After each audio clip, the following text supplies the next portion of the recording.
Bonjour à tous. Voilà, on a le soleil qui tape. Là, je vous raconte pas, c'est la 6e ou 7e fois que je fais cette vidéo.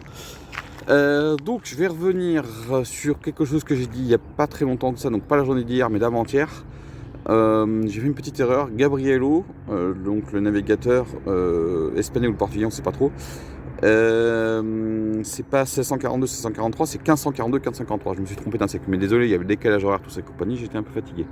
Là, donc, on est à Yuma. Yuma, pour faire vite, c'est donc Anza, l'explorateur Joan Battista Anza, explorateur gouverneur, on va dire, je sais pas trop encore. Je me suis pas trop renseigné. Hein. Mais en tout cas, il a voulu installer, donc lui, il a voulu faire une voie terrestre alimenter la Californie.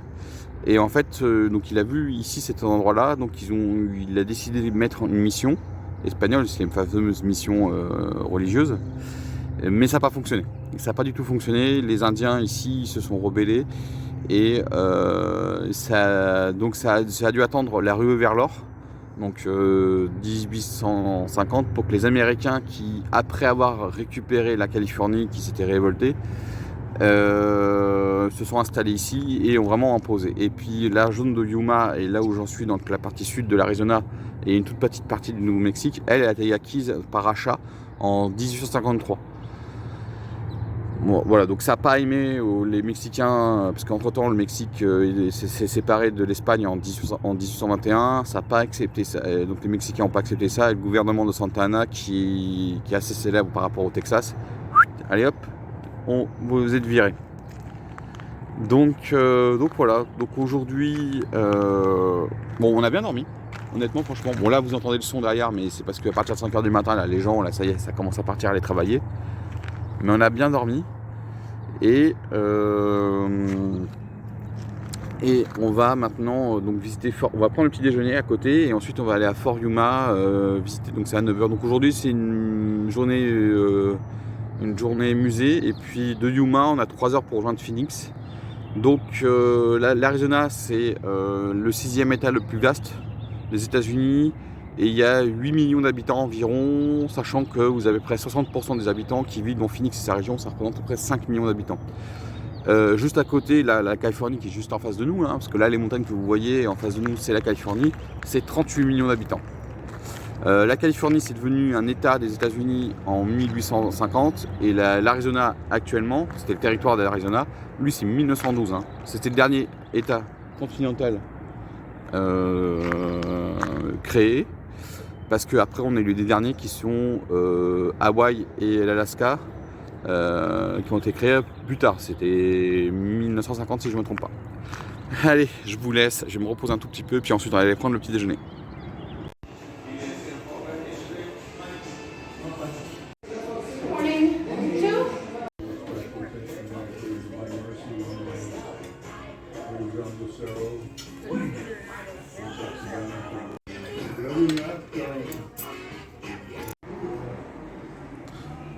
Très bon petit breakfast, c'était très très bon. Donc ça c'est la première partie du motel, 1937 je crois. Et puis ensuite bah, vous avez tout ce qu'on a vu. Et franchement on a bien dormi. Hein.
Donc là on n'est pas dans le fort en fait il est de l'autre côté, derrière l'arbre là. En dessous, on a le Colorado. Le Mexique, il est là-bas, pas très loin. Là-bas, c'est la Californie. De toute façon, de l'autre côté de la rivière, c'est la Californie. Là, voilà, on a le fort qui est là. Là, on est en Arizona. Vraiment bien. On parle en plus des... Là, dans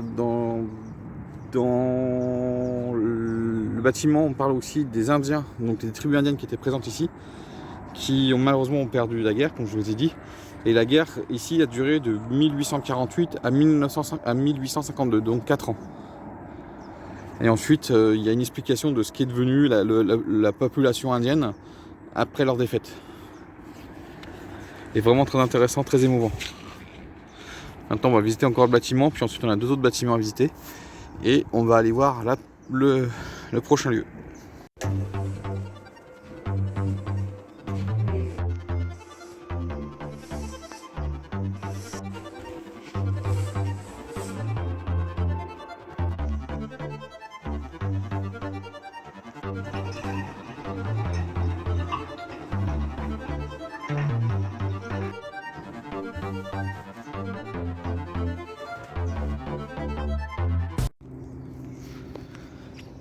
Donc là, c'est la maison du capitaine. Il faut savoir que la maison a été habitée jusqu'à les années 50.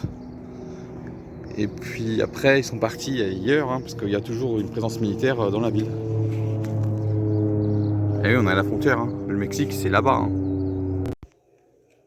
Voilà, ça nous présente à peu près comment ils ont canalisé le Colorado.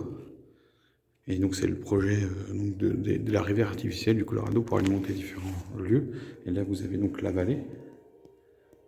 Ici, Yuma est juste là-bas. Là, hier, on était dans la vallée qui était là, la vallée impériale.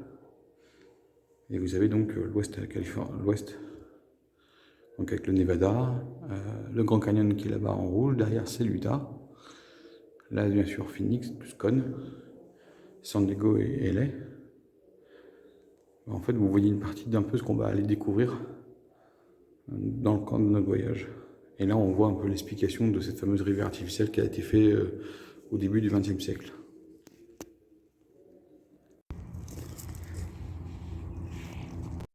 Donc voilà une locomotive de la Pacific Railway, où on a eu une explication au petit musée. Là, on a fini le musée. Très intéressant parce qu'on parle vraiment de l'histoire de Yuma et d'hier et d'aujourd'hui. Et puis là... Voilà, au contrebas, comme je vous dis, le Colorado. Et là où on ne le voit pas, c'est juste derrière, c'est là-bas. On va aller voir le prochain site. Ça va être pas mal. Ça va être vraiment pas mal. Voilà. Et donc, comme je vous avais dit, le petit bout qui a été racheté en 1853, c'était aussi pour faire passer le qu'on appelle ça le voie ferrée, mais ça n'a jamais eu lieu.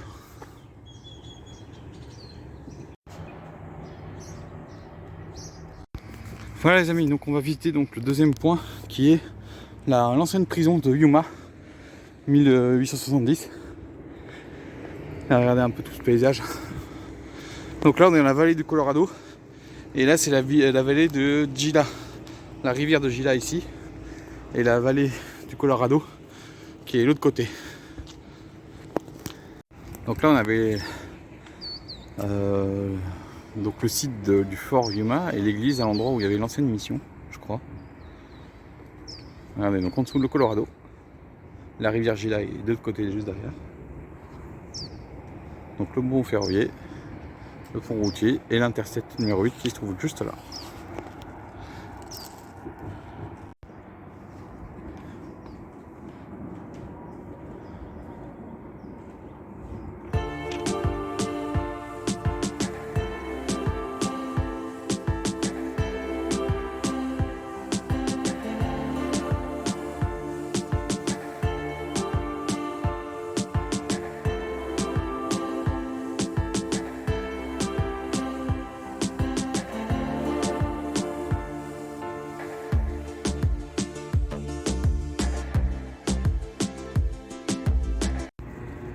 Donc la prison territoriale de Yuma, elle a ouverte en 1876 et elle a fermé en 1909.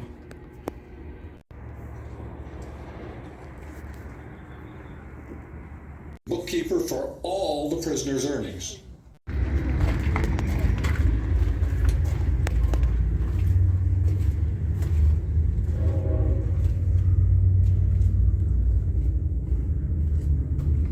monsieur.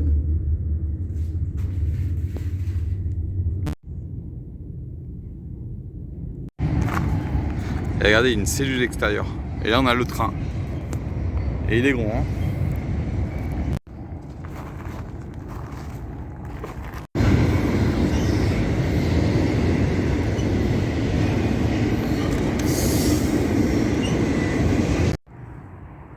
Attention à la morsure. Voilà, la visite de Yuma se termine. Donc j'ai visité 2 sites historiques. 10 $ l'entrée. Il y a des réductions pour, sur les plus âgés, puis ensuite les plus jeunes. Et donc maintenant on a fini. Et maintenant on va prendre la direction de Phoenix. Et on est à 3 heures de route. On a presque 300 km à faire.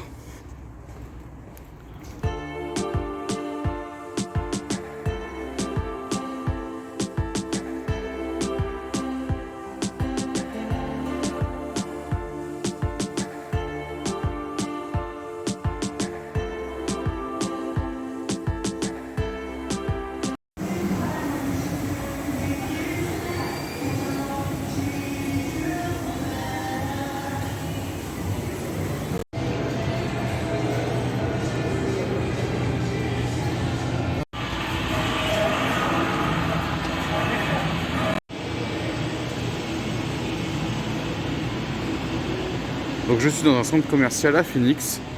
Et là regardez, c'est qu'il y a une sculpture en Lego. Incroyable. Bon, on n'a pas trouvé ce qu'on voulait. On a fait des repérages encore. Alors on sait que ce magasin-là, on va pouvoir le revoir un peu partout dans les États-Unis. Mais les prix ont monté. Hein. Bon, allez, maintenant on va aller manger un petit coup. Puis ensuite on part voir le musée qu'on avait prévu pour cet après-midi. Voilà, on vient d'arriver au musée des pompiers. Un truc comme ça, Hall of Fame.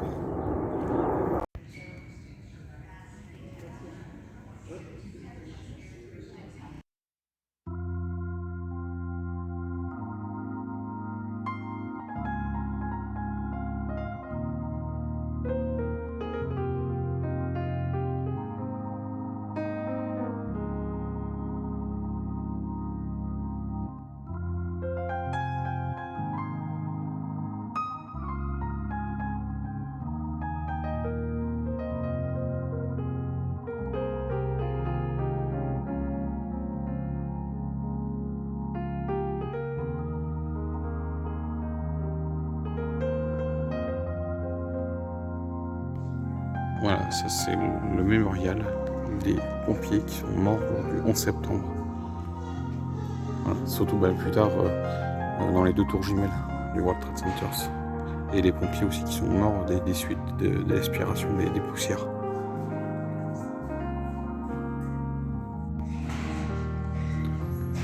Honnêtement, là je vous montre des photos, mais là je voulais vous montrer un petit peu l'intérieur du site. Franchement, c'est vraiment à faire ce musée. Je peux au moins passer 2 bonnes heures. Bon, ce sera pas le cas, mais waouh, il y a vraiment plein de modèles de véhicules de pompiers. C'est magnifique. Du fin du 18e siècle jusqu'à nos jours.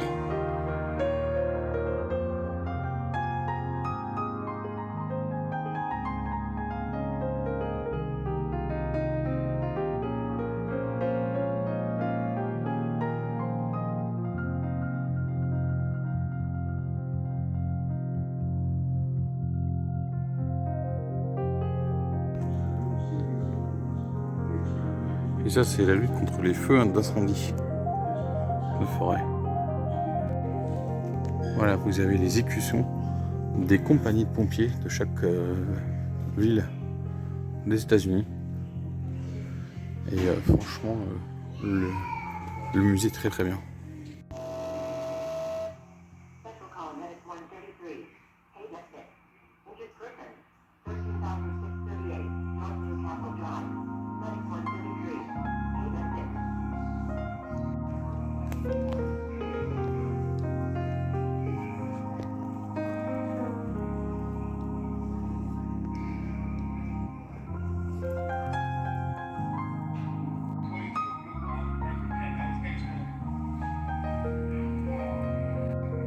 Voilà, donc ça c'est un des camions pompiers dont la compagnie est partie pour le 11 septembre à New York. Malheureusement, je crois que si j'ai bien compris, pratiquement tous les membres de l'équipage sont tous décédés lors de l'effondrement des 2 tours. Ouais les amis, donc on est arrivé au Motel 6, c'est l'hôtel qu'on a pris. Donc là on a la grande route qui est là, c'est une 2x3 voies, c'est incroyable. Mais nous on est au fond, donc peut-être qu'on n'entendra pas trop la route, ce qui sera bien parce qu'on a vraiment besoin de sommeil. On n'est pas encore totalement réglé parce qu'on, voilà, à 5h du matin, 6h du matin on est déjà réveillé alors qu'on voudrait se réveiller un peu plus tard. Mais c'est pas grave. Là il fait hyper chaud, il fait 34 degrés. Phoenix est ici, nous on est à Scottsdale. Et en plus il y a une piscine à côté. Demain matin on va faire 20 miles à peu près vers le nord par là pour aller voir le musée que je voudrais voir qui est ouvert depuis 2011 et c'est un musée que vraiment que voilà, si je voulais aller à Phoenix c'était pour aller voir le musée, mais celui qu'on vient de faire à Phoenix, le Hall Fire, là les pompiers, superbe, vraiment je vous le conseille. Si vous un jour vous venez à Phoenix, allez voir ce musée, il est très très bien. À Yuma c'était très bien aussi, et je voulais revenir pour la chambre d'hier où on a payé 140 $. Là ce soir on est à 109 $ je crois si je ne me trompe pas. Sauf que là il n'y a pas le petit déjeuner. Celui de hier il y avait le petit déjeuner, c'est un chambre qui était inclus. Là où on a mangé le petit déjeuner, c'était une très bonne ambiance, et si on n'avait pas eu le petit déjeuner inclus on aurait dû payer 45 $ pour vous donner une idée. Voilà, bon j'espère que ça vous a plu. Moi je vous retrouve dans quelques jours, mais pour moi ça sera demain. Je vous dis ciao et à la prochaine.